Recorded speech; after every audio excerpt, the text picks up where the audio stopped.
En direct des studios de la plus belle des radios, nous vous souhaitons une très belle entame de journée. Soyez les bienvenus, mesdames et messieurs, dans le débat de Nana FM. En ce matin du vendredi 21 décembre 2018, le Togo reprend vie après une élection que chacun saura apprécier. Et c'est d'ailleurs la parole que nous vous donnons ce matin afin de pouvoir nous dire si, à votre avis, ces législatives du 20 décembre 2018 au Togo ont été un succès ou un échec.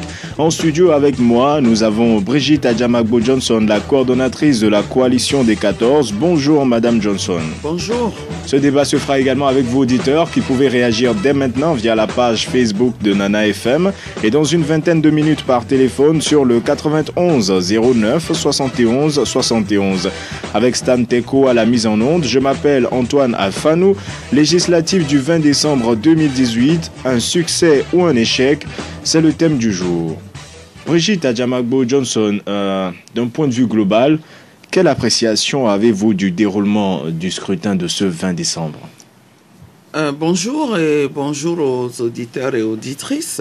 Je dois dire que c'est un scrutin qui s'est déroulé dans un contexte, un climat spécial. On avait l'impression que ce qui se passait n'était pas du tout normal. Vous avez parlé, vous avez dit tout à l'heure que la vie reprend. En fait, effectivement, hier, c'était comme si on avait décrété une opération Togo mort. Et ensuite, ce qui était remarquable, c'est que pour que le scrutin puisse tenir, il a fallu mobiliser des moyens énormes en termes de positionnement de forces de l'ordre, de militaires. Tout a été mis en œuvre comme si le Togo était en guerre. Et je pense que c'est des indications qui montrent qu'il y a quelque chose qui ne va pas. Cette journée-là, du 20 décembre, restera dans les annales de l'histoire comme une journée historique où les Togolais ont pris leurs responsabilités pour dire à ce régime, on ne jouera plus à ce jeu. On ne jouera plus à ce jeu. Les populations ont voulu organiser à leur manière un référendum contre le régime séquentenaire. Ils se sont prononcés dans une immense majorité contre le régime séquentenaire et ils se sont prononcés pour l'alternance. Alors vous les aviez appelés à s'organiser pour empêcher ce scrutin. Visiblement, ils ont opté, vous-même vous le reconnaissez, pour une abstention puisque vous avez décrit une certaine situation en ce qui concerne l'état de la ville. Est-ce que pour vous, c'est vous qui avez été entendu ou ce sont les citoyens qui, peut-être par crainte, ne sont pas sortis aller exprimer leur vote? Oh là là, oh là là.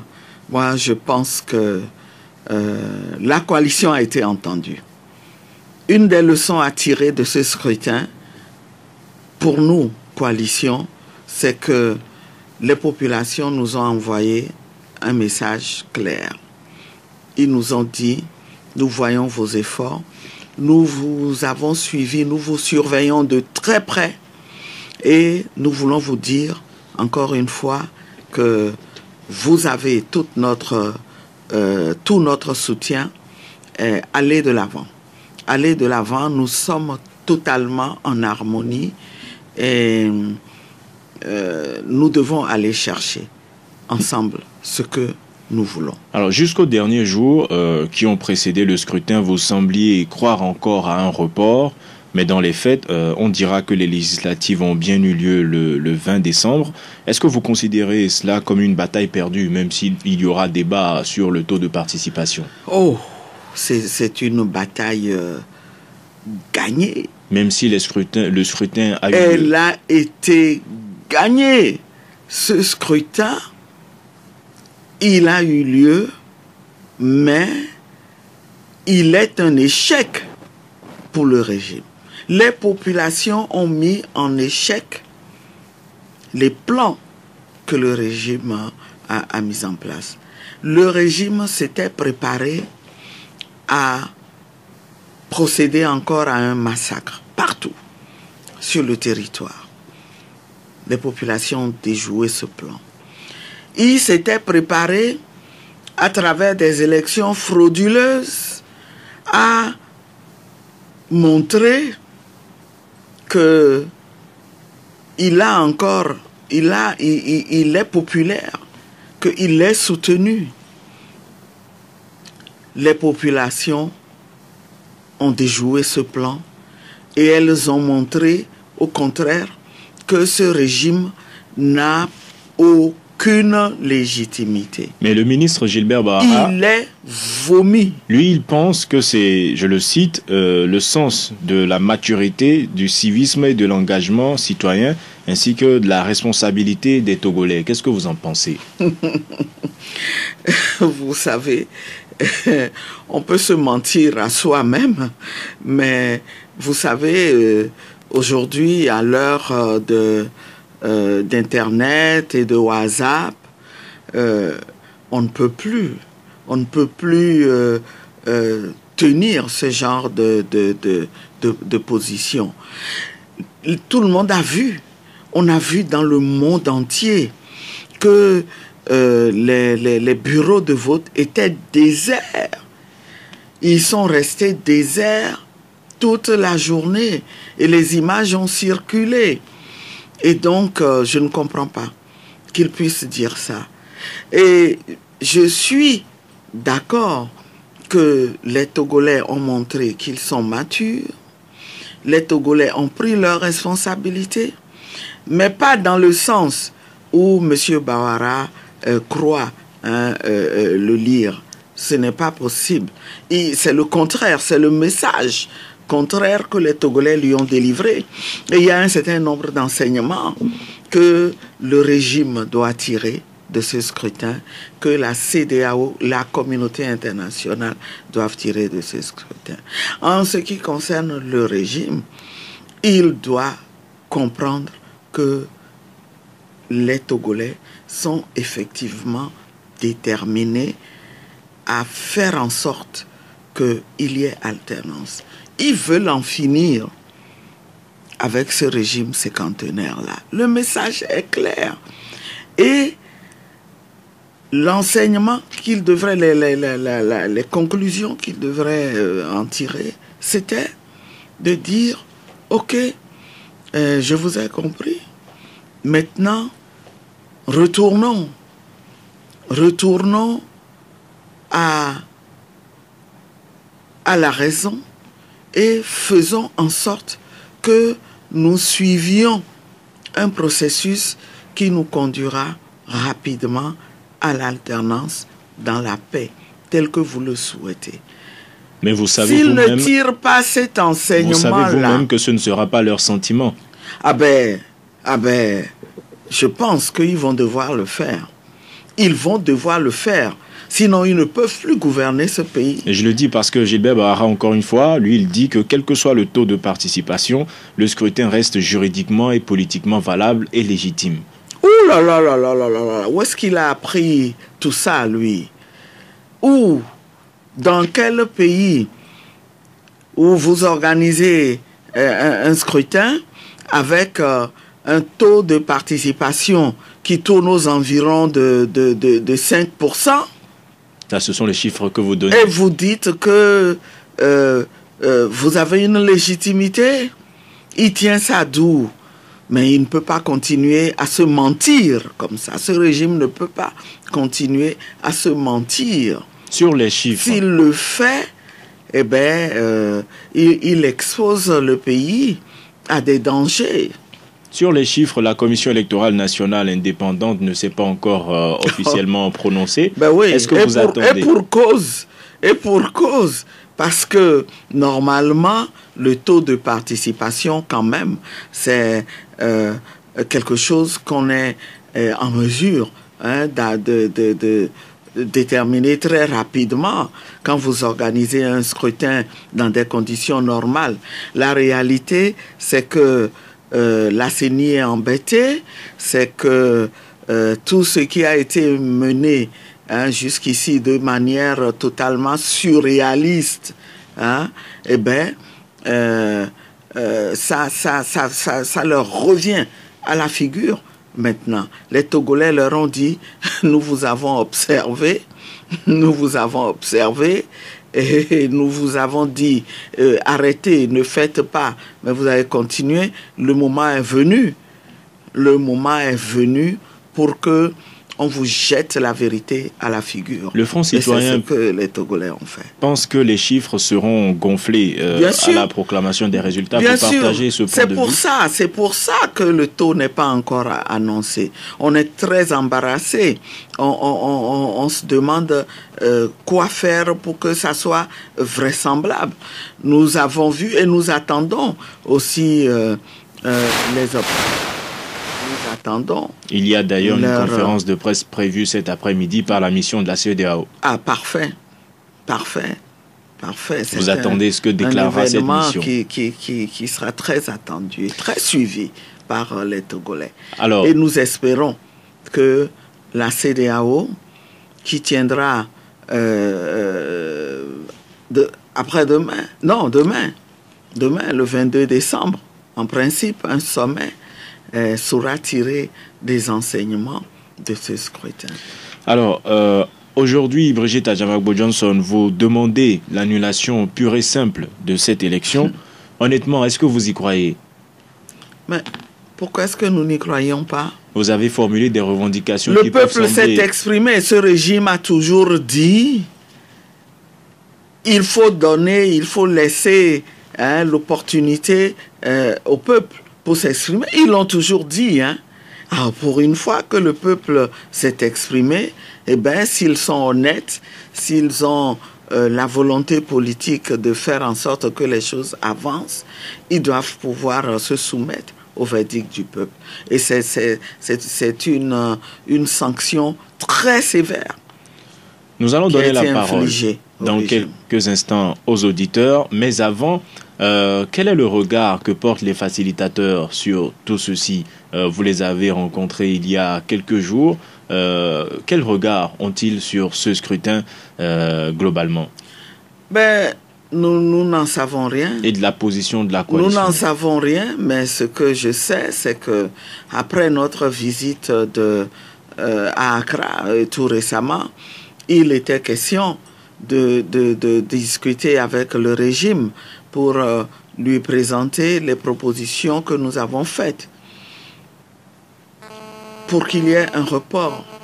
Nous avons dit, maintenant nous pouvons parler, il faut absolument reporter ces élections. Une fois qu'on les a reportées, le premier acte à poser, c'est d'ouvrir les prisons pour en sortir les détenus politiques, ceux qui ont été arrêtés et dont le nombre doit avoisiner la centaine. Il faut le faire pour que la tension commence à baisser. Et très rapidement, avec la volonté politique, il faut aller vers les réformes. Les réformes constitutionnelles, institutionnelles et électorales.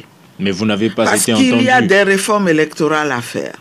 Et après ces réformes, il faut recomposer la CENI comme il faut en réglant la question de la présidence de la CENI pour qu'elle soit véritablement une CENI paritaire. Et il faut finalement que cette CENI-là élabore un chronogramme pour l'organisation d'élections transparentes. Mais vous n'avez pas été entendu. On n'a pas été entendu. Je pense que ce n'est pas à défaut d'avoir essayé. Les facilitateurs aussi ont certainement fait ce qu'ils peuvent. Mais à quelque chose, malheur est bon. Le régime s'est entêté et a voulu faire la preuve que les Togolais sont fatigués, comme ils ont l'habitude de dire, sont fatigués de cette coalition des 14 partis politiques de l'opposition. Les Togolais aspirent à autre chose, les Togolais nous soutiennent. Eh bien, ils ont voulu faire cette preuve-là, mais c'est la preuve contraire qu'ils ont aidé à faire. Et aujourd'hui, on ne peut plus pratiquer la politique de l'Autriche. On ne peut pas dire qu'on n'a pas vu. Voilà. Dans certains journaux, on a pu lire que ce sont vos prises de position qui ont à un moment donné agacé la facilitation. Qu'en est-il? Vous savez, encore faut-il établir que la facilitation est agacée. Vous savez ce que nous avons découvert? Nous avons affaire à un régime qui abuse de sa position parce que il est au gouvernement, il incarne formellement et en principe la souveraineté pour faire tout ce qu'il veut faire et pour surtout dans les relations qu'il est censé avoir normalement avec les autres pays, en profiter pour raconter des contre-vérités sur, vous pensez qu'il y a eu un avantage la diplomatique? Coalition. Nous sommes dépeints comme des gens répugnants, des gens à qui il ne faut même pas parler. Nous le savons, nous en avons pris conscience. Et ne vous en faites pas. Nous ne nous taisons pas, nous non plus. Nous mettons un point d'honneur à déconstruire tout ce mensonge et cette manipulation. Alors je voudrais leur dire, ce n'est plus la peine de continuer. Nous avons rencontré hier des observateurs et nous avons pris le temps de discuter avec eux. Nous leur avons dit, nous ne sommes pas les moutons noirs qu'on vous dépeint ou les personnes répugnantes qu'on vous dépeint. Nous ne sommes pas des irresponsables. Voilà ce qui se passe. Tous ces mensonges-là, nous les avons déconstruits. Et c'est ce que nous ferons systématiquement.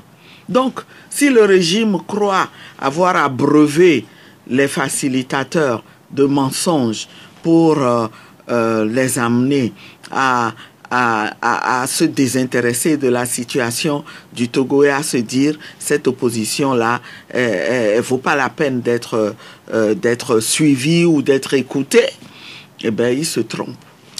Est-ce que la coalition des 14 survivra à cet épisode? Mais nous sortons renforcés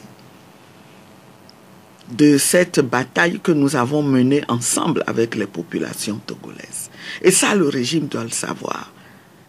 Le régime doit le savoir. Avec ce qu'il a, il s'est entêté à organiser, ces élections qu'il s'est entêté à organiser, eh bien, il nous a renforcés. Et il nous dit aller de l'avant, ensemble avec les populations. Nous avons pu constater que nous sommes parfaitement en symbiose. Sur l'échiquier politique, vous ne craignez pas de sombrer au lendemain de la proclamation des résultats qui ferait que vous n'auriez plus de parti à l'Assemblée et autres? Pas du tout. Mais de quelle Assemblée parlez-vous? De quelle Assemblée parlez-vous? Parce que il n'y a aucun doute que ces élections-là ne doivent pas être considérées. Elles ne doivent pas être considérées et les populations ne les considéreront pas. Ne les considéreront pas. Nous allons voir maintenant ce que les auditeurs en pensent justement, le 91 09 71 71 ou le 96 61 58 58. À votre avis, les législatives du 20 décembre 2018 ont-elles été un succès ou un échec? Nous allons prendre un premier auditeur en ligne. Allô? Oui, allô, bonjour. Bonjour, on vous appelle comment? C'est Monsieur Félix. Pelé depuis Doula-Samé. Non, Monsieur Félix Dada. Félix, la voix, oui, je me disais qu'il y avait un souci. Allez-y, Félix, nous vous écoutons. Bon, je vous salue ce matin. Et je salue précisément notre madame, la dame de fer. Bonjour, chers oui, concitoyens. madame. Et je vous salue. Je suis complètement ému ce matin. Et je suis tellement content de constater que les Togolais sont assez matures. Ils sont déterminés à aller jusqu'au bout et à en découdre avec le pouvoir en place. Et en définitive, pour vous, ce scrutin, est-ce qu'il a été un échec ou un succès? Oh, pourquoi vous le constaterez dans mes propos que ces élections sont toujours un échec pour le pouvoir en place et non pour le peuple togolais. Bien. Merci. Merci Félix d'avoir participé au débat. Passez une excellente journée. Le 91 09 71 71 ou le 96 61 58 58. Un autre auditeur en ligne. Allô? Oui, allô? Bonjour. Bonjour, monsieur le journaliste. Monsieur Amoussouvi, comment allez-vous? Très bien, chez vous? Ça va, Dieu merci. Allez-y, nous vous écoutons de Tokouan. Oh, ce matin, je suis très content parce que le peuple a fait. Je salue madame et je l'encourage à aller de l'avant. Le peuple togolais est derrière vous, madame. La C14 sera gagnante dans ce pays. Merci. Merci, monsieur Amoussouvi. On comprend que vous estimez que ça a été un échec aussi. Sur la page Facebook de Nana FM, Zinsou Sokerun dit que le Togo mort décrété par le pouvoir en place a été plus que suivi ce 20 décembre sur toute l'étendue du territoire. Un autre auditeur en ligne. Allô? Allô, bonjour. Bonjour, on vous appelle comment? Oui, c'est monsieur Kodjo Tokompita. Comment allez-vous? Ça va bien. Allez-y, nous vous écoutons. Et j'ai deux préoccupations. Allez-y. Bon, pour votre question, la position de la C14 a été respectée. Moi-même, hier, j'étais à Adétikopé. Je croyais que les gens allaient sortir massivement pour aller voter. Mais ce que j'ai vu, ça me donne l'impression que les Togolais ont compris la C14. Pour la deuxième préoccupation, c'est moi qui avais posé la question à Mme Adjamago de savoir pourquoi les 13 empêchent Tikpi Atadam de conclure la lutte. Et ce matin, vous réitérez votre question, c'est ça? Oui, mais je voudrais dire à Mme Adjamago que la présidentielle, l'élection présidentielle approche. Si le régime en place ne fait pas les réformes, comment est-ce que la CENI va être composée, puisqu'on sait que au but, UFC et autres là, ce que vous leur avez fait... C'est-à-dire, vous vous préoccupez de la composition de la CENI pour la présidentielle de 2020. Tout ce que la CENI fait, il dit que conformément à la loi, comment est-ce qu'ils vont recomposer la CENI? Merci. Est-ce que l'UFC et le NET qui seront dans l'opposition parlementaire vont accepter de s'écarter pour une CENI entre C14 et le régime en place? Merci, M. Kodjo, d'avoir participé au débat. Passez une bonne journée. À côté, Kankwe, sur la page Facebook de Nana FM, écrit que les élections de ce 20 décembre ont été une leçon pour le régime. Le peuple a simplement rejeté le régime, donc un échec total. Encore un auditeur en ligne et Mme Johnson réagit. Allô? Auditeur en ligne, bonjour. Oui, bonjour. On vous appelle comment? Oui, je suis M. Ponce César. César, vous nous appelez d'où? Oui, j'appelle d'Agré. Allez-y, nous vous écoutons. À votre avis, ce scrutin a-t-il été un succès ou un échec? Allô? César, oui, allez-y, nous vous écoutons. César, vous êtes là? César? César, est-ce que vous m'écoutez? Alors, allô, César?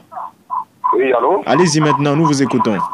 Oui, écoutez, je voudrais poser une question, sinon deux questions à Madame Brigitte Adjamago, allez-y rapidement. Que vous avez reçue ce matin. Allez-y. Écoutez, Madame, manifestement, vous ne croyez pas que vous avez foulé l'opinion. D'abord, vous aviez dit que ces élections ne devaient pas être censées avoir lieu. Sur ce plan, vous avez manifestement échoué. Alors moi, je croyais que vous disposiez des moyens coercitifs pour empêcher le bon déroulement donc de ce processus. Et vous aurez donc compris que vous aviez passé votre temps à flouer vos manifestants et tous ceux qui étaient sortis dans la rue pour vous. Et pour poursuivre, la deuxième question, n'est-ce pas? Vous avez perdu 2 batailles majeures. Vos nombreuses marches n'ont pas pu empêcher, donc d'une part, la tenue effective des législatives, et d'autre part, votre boycott vous prive désormais de députés pour peser désormais sur le débat parlementaire. Donc ce sera... Tout ce que je viens donc de dire, est-ce que vous ne vous rendez pas compte que quel que soit le taux de participation à cette élection, vous avez fait tête figure depuis le 19 que donc la coalition vous a porté à la tête de la C14. Alors César, en définitive, pour vous, cette élection a-t-elle été un échec ou un succès? C'est un succès. Aucune élection ne peut en être un échec. Dès lors que le peuple s'est exprimé, je ne trouve pas pourquoi une élection peut en être un échec. Donc vous pensez qu'il ne devrait pas y avoir de débat autour du taux de participation? Le débat sur le taux de participation frise le ridicule dès lors que le peuple qui détient la souveraineté s'est exprimé. Peu importe le nombre, mais quand les gens s'expriment, nous savons les conditions dans lesquelles ces élections ont été organisées et la tension qui était. Je voudrais quand même profiter de l'occasion de dire qu'il est temps que la classe politique qui tente de nous gouverner et prennent les responsabilités de l'enjeu qui attend ce peuple. Bien, merci. Il est question aujourd'hui de tenir des propos comme quoi l'opinion et l'opinion internationale a vu le visage du Togo parce qu'on veut se faire un crédit auprès de l'opinion. Bien, merci. Merci César d'avoir participé au débat. Je souligne que vous êtes l'auditeur qui a eu le plus de temps pour développer sa position parce qu'encore une fois, votre point de vue était différent de tous ceux qui vous ont précédé. C'est généralement ce que nous faisons dans le débat pour permettre à tous les courants de s'exprimer. Alors, on peut commencer par lui, Madame Johnson. César qui dit que n'avez-vous pas le sentiment d'avoir floué l'opinion? Manifestement, vous avez échoué parce qu'il pensait que vous disposiez de moyens coercitifs pour empêcher la tenue des législatives. Non. Si nous avions floué l'opinion, mais l'opinion l'aurait fait savoir, ce que ça aurait donné aurait été une forte participation des Togolais et un vote fort aussi en faveur du régime en place. Je ne sais pas comment on peut faire ce raisonnement-là et on ne peut le tenir. Je pense que tout ce que mon compatriote César vient de dire montre que nous avons besoin de régler très rapidement le problème politique auquel nous sommes confrontés pour que nous avancions vers une culture démocratique. Nous avons, ce que M. César a dit montre qu'il n'y a aucune culture démocratique. Il n'a pas tort. Il n'a pas tort. Il a été conditionné et socialisé dans un contexte où il y a eu une dictature qui nous a gouvernés pendant 50 ans. Donc je comprends qu'il en soit peut-être encore à des balbutiements en matière de démocratie. Et je voudrais lui dire que, au contraire, le comportement de l'immense majorité des Togolais hier, au cours de ce scrutin, qui est un scandale, montre que les Togolais sont matures et ont compris que nous ne les avons pas floués, mais que nos positions ont toujours été justes. Kodjo, depuis Tocoin... Non, il a posé d'autres questions. Vous êtes privé de débat parlementaire. Voilà. Non, c'est toujours lui, c'est toujours oui, c'est toujours lui. Que nous sommes privés de débat parlementaire et désormais, nous ne pourrons plus peser sur rien du tout. De quel parlement parle-t-il? De quel parlement parle-t-il?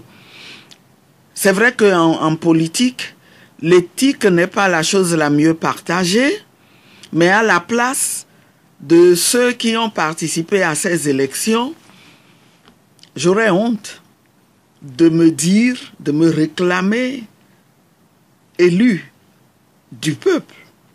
De quel peuple en démocratie? De quel peuple? Qu'ils nous le disent. Et il ne faut pas qu'ils pensent, ils parlent comme si, parce qu'on a organisé ces élections scandaleuses, ça y est, tout est réglé et le peuple est obligé de taire ses aspirations et de subir. Mais c'est le contraire, Monsieur César. Vous pensez que c'est vous le contraire. À avoir la crise s'amplifie. La crise s'amplifie et il n'est pas question. D'ailleurs, ces élus, nous ne les reconnaissons pas. Nous ne les reconnaissons pas à partir du moment où nous demandons que les élections soient annulées. Alors, comment il peut dire que ces élus vont se prévaloir de lois qui prévoient la composition de la CENI. Justement, c'est la préoccupation de M. Kodjo. De M. Kodjo, je voulais le rassurer que la crise va s'amplifier. Et tout comme les Togolais ont réussi à s'exprimer, à montrer qu'ils sont déterminés, il faut garder la même détermination et faire en sorte que l'on voit que la C14, qui est véritablement la porte-voix des populations, qui porte les aspirations des populations, doit compter. Elle doit compter beaucoup plus que ceux qui sont au pouvoir. Monsieur Kodjo vous demande... Et qui n'ont plus aucune légitimité et qui ne se prévalent que d'une certaine légalité. Je le dis, ils le savent. Ils se mentent. Ils ont peut-être tué leur conscience, mais ils savent qu'ils n'ont plus aucune légitimité. Et ceux qui se prétendaient élus hier, eh bien non, aucune légitimité non plus. Donc je voudrais rassurer M. Kodjo. Le problème ne se pose pas. Il est revenu sur cette question. Nous allons peser. Concernant le PNP, il dit pourquoi est-ce que vous empêchez... J'aurais vraiment aimé qu'il m'explique. Je pense qu'il y a un problème, on ne se comprend pas. Et s'il veut bien, on peut se voir par votre intermédiaire. Et discuter un peu plus en détail. Qu'il puisse m'expliquer. Je pense qu'il a besoin d'être rassuré. Et j'aimerais vraiment discuter de ça avec lui au micro. Le 91 09 71 71 ou le 96 61 58 58. Allô? Auditeur en ligne, allô? Bonjour. Bonjour. Alors on me signale que nous l'avons perdu. Nous en avons un autre. Allô? Allô? Oui, bonjour. Bonjour, Alphano. Kanide, comment allez-vous? Ah, ça va bien. Allez-y, nous vous écoutons. Bonjour, madame Adjamabo. Bonjour, monsieur Kanidek. Oui, Alphano. Bon, je pense que le scrutin d'hier, je pense que ça a été plutôt une honte, hein. Ce n'est pas un échec en soi. Et cette honte-là, ça va directement pour cette organisation sous-régionale-là qui veut conduire le peuple togolais dans une situation inexplicable. J'ai nommé la CEDEAO. Et c'est le moment pour moi de rendre un vibrant hommage à tous ces religieux, que ce soit l'Église catholique et l'Église pentecôtiste, tous les pasteurs qui ont appelé la population de rester chez elle pour ne pas aller assister à ces gens de mascarade. Et cet hommage va aussi pour le ministre de la Sécurité qui a aussi appelé le peuple par un communiqué. Si vous ne voulez pas aller écouter, restez à la maison. Mais ce n'est pas ce que dit le communiqué, hein, Kanidek. Et ça a été un échec pour ce qui est en train de se planifier sur la journée du 20 décembre. Merci. Et si aujourd'hui, Afan nous dit que ces observateurs de la CEDEAO doivent tenir une conférence de presse le soir, moi je leur dirais simplement d'aller faire cette conférence-là dans leur pays respectif. Mais l'élection ne s'est pas tenue dans leur pays, Kanidek. Mais c'est des gens qui veulent envoyer le peuple togolais. Ah non, Kanidek, vous ne les avez même pas encore entendus, oui. Non, ils n'ont pas encore présenté leur rapport. Attends-moi. Je vous écoute. Quel rapport? Le rapport, c'est un rapport qui est toujours inchangeable dans tous les pays. Bien, merci Kanidek d'avoir participé au débat. On a échangé assez longuement.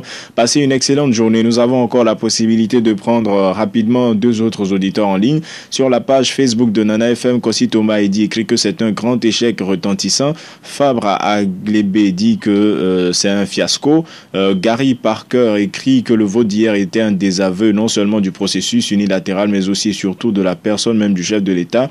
Kodjouga Aklimpo écrit également que c'est un fiasco, plus qu'un échec, écrit comme l'un Domelebou, c'est du n'importe quoi, ajoute-t-il, un échec cuisant. Roger Adjete, un autre auditeur en ligne. Allô? Allô? Bonjour. Bonjour. On vous appelle comment? Moi, c'est Robert. Robert, vous nous appelez d'où? Avenue. Allez-y rapidement, nous vous écoutons. J'aimerais juste poser une question à notre invité. Allez-y. Bon, je me rappelle qu'après les élections 2015, on nous faisait savoir que non, qu'il y avait eu la victoire était du côté de l'opposition, que Fabre prêtera serment, qu'il n'y aura rien. Comme elle est en train de le promettre tout de suite. Il ne faut pas qu'après, Fabre appelle encore M. Foyasigné, président. J'espère que ça ne va pas se répéter, qu'à un moment donné, ils vont encore dire que la nouvelle assemblée sera reconnue. C'est ce que vous voulez dire. Bien.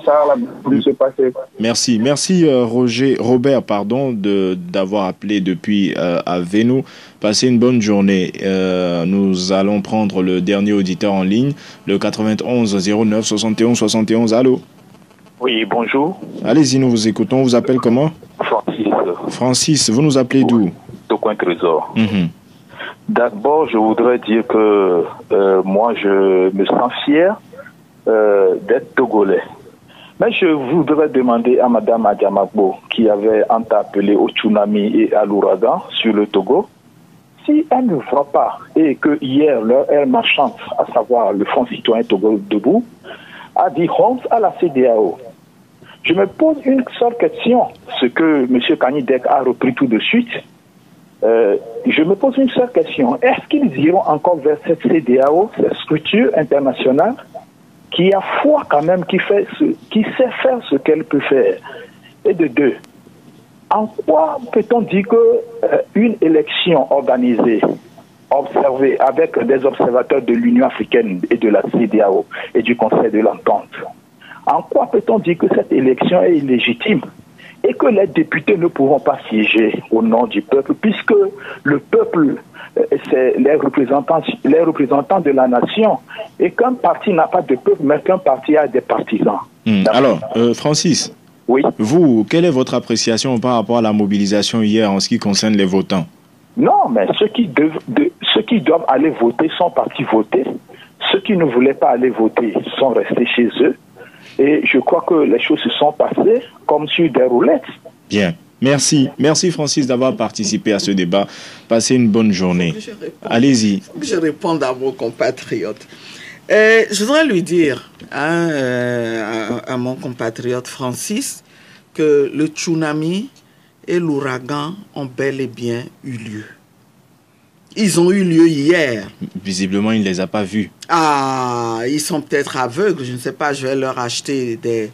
Il faut peut-être une paire de lunettes pour qu'ils voient bien. Alors, je ne voudrais pas, à travers lui, répondre définitivement à tous les partisans du régime qui attendent encore le tsunami et l'ouragan et qui... m'ont même surnommé Mémé Ouragan. Alors, c'est un surnom que je porte avec fierté. Vous allez poursuivre. Le tsunami et l'ouragan, il était bel et bien là. Alors, pardonnez-moi de vous interrompre, mais nous avons un appel depuis la Pologne. On va essayer de prendre cet auditeur en ligne si jamais les conditions techniques le permettent. Auditeur en ligne, allô? Bonjour. Oui, bonjour monsieur. Alors, je peux participer, ne serait-ce qu'avoir une minute par rapport à... Allez-y. Bonjour. Allez-y, vous êtes en direct. Nous vous écoutons rapidement en 1 minute, comme vous-même vous l'avez dit. Oui, bonjour. Alors, moi j'ai juste une question à poser, ou une ou deux questions. Oui. Donc, moi j'aimerais... D'accord. Ce que nous sommes en train d'observer depuis à l'étranger, c'est que moi personnellement, c'est comme si on est en train encore de me faire un film déjà vu, un film qui s'appelle Déjà vu. Et j'aimerais que cette opposition qui se dit pour le peuple prenne conscience vraiment de ce que vivent les Togolais et qu'ils fassent le nécessaire pour que le Togo change. Parce que j'ai toujours l'impression qu'on se bat entre nous, alors que nous savons très bien qui sont les problèmes de l'Afrique, et qui sont les personnes en fait qui empêchent l'Afrique de se développer, et ces mêmes personnes empêchent le Togo de se développer. Alors pour vous, vu de loin, vu depuis la Pologne, est-ce que cette élection pour vous, si l'on tient compte de la participation, a été un échec ou un succès? Moi je ne vais pas rentrer dans...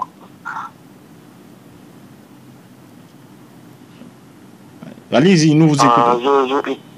Répondre à cette question pour moi, je peux dire oui, c'est un échec et non, c'est un échec. Vous voyez, mais ce qui se passe réellement depuis des années au Togo, c'est tout le temps la même chose qui se passe. Donc vous pensez qu'il faudrait qu'il y ait... Ouais, on va pas accepter à ce que ce pouvoir en place, mais c'est tout le temps les mêmes choses qui se passent. Mais pour que ça change, à votre avis, que faut-il? Pour sortir le pays de la misère, il faut tout simplement arrêter toutes ces mascarades-là. Tous ces politiciens, il faut tout simplement arrêter. Bien, merci. L'auditeur dont on n'aura pas réussi à avoir le nom, merci de nous suivre en ligne sur les www.nanafm.tg. Vous l'avez compris, vous pouvez en même temps réagir à son intervention et enchaîner avec ce que vous disiez sur l'ouragan et le tsunami. Répondre d'abord à une autre question de notre compatriote Francis qui se demande pourquoi apparemment qui n'approuve pas le fait que le Togo debout, je pense, qui a disent sorti que la CEDEAO ça a été un camouflet pour la CEDEAO. Un camouflet et se demande est-ce que vous y retournerez encore retourner encore à cette CEDEAO. Voyez-vous, on manque profondément de culture démocratique.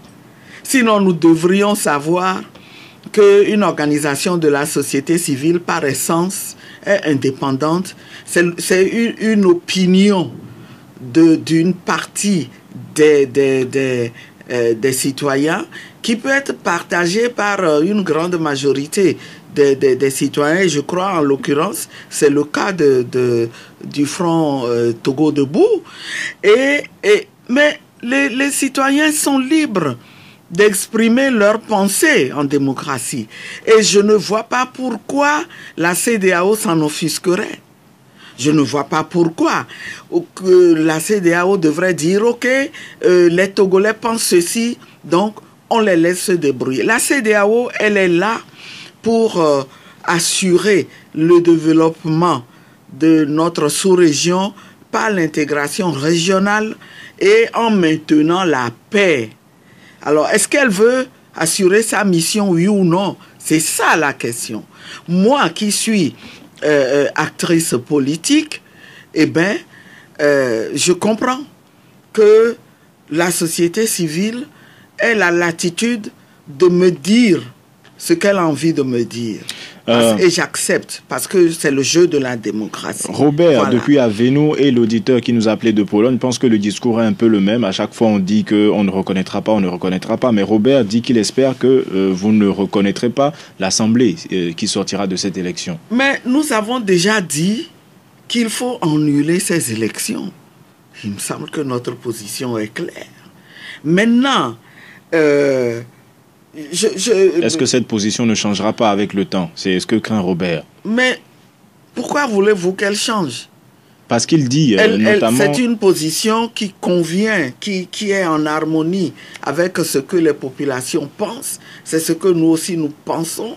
Les populations ont réalisé à leur manière ont mis en œuvre une forme de résistance. Mais il dit qu'en 2010 et 2015, le discours avait été le même. Ont infligé un échec cuisant au plan mis en place par le régime.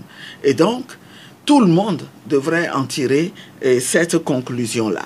Il y a un auditeur qui a insinué, je pense que ça doit être également Monsieur Francis, qu'il y avait un enjeu, qu'il fallait prendre en compte les enjeux au Togo. Je suppose qu'il fait allusion aux enjeux de développement. Mais nous en avons conscience. Tout comme nous en avons tant et si bien conscience qui dit que, finalement, nous disons l'hypothèque qui pèse sur ce pays et qui est liée à la question de la démocratie réelle. Levons cette hypothèque, réglons ces questions pour créer les conditions d'un développement véritable. Sinon, c'est du leurre. Et nous constatons aussi que ce régime qui nous dirige depuis 50 ans n'a pas la volonté politique de nous développer. Au contraire, c'est des prédateurs. Quel serait alors votre mot pour clore ce débat? Eh bien, je ne pourrais terminer ce débat sans rendre hommage. Rendre hommage aux populations togolaises. Tous ces citoyens qui, dans l'anonymat, ont pris leurs responsabilités et leur courage hier pour réussir à faire échec au plan qui était mis en œuvre. Je voudrais leur rendre hommage. Rendre hommage, comme Kanidek l'a fait tout à l'heure, eh bien, aux autorités religieuses, aux organisations de la société civile, dans toutes leurs composantes. Et je veux rappeler que les femmes aussi sont celles qui, en dernier lieu, se sont exprimées et ont demandé le report. Merci. Je veux rendre hommage à tous ceux-là, à tous ces acteurs, et leur dire: nous avons compris le message qui nous a été délivré. Notre responsabilité, nous en reprenons conscience avec beaucoup de gravité aujourd'hui, et nous nous engageons avec eux à continuer le combat pour mettre fin à ce régime, le combat pour libérer l'avenir dans ce pays. Merci. C'est de ça qu'il s'agit. Merci Brigitte Adjamagbo-Johnson d'avoir accepté notre invitation.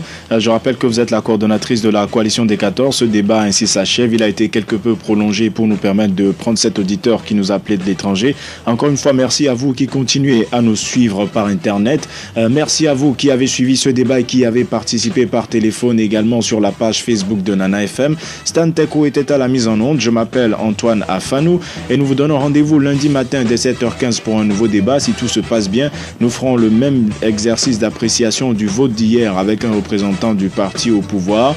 Mais d'ici là, vous aurez une rediffusion demain à partir de 15h. Passez une excellente journée en compagnie de votre radio.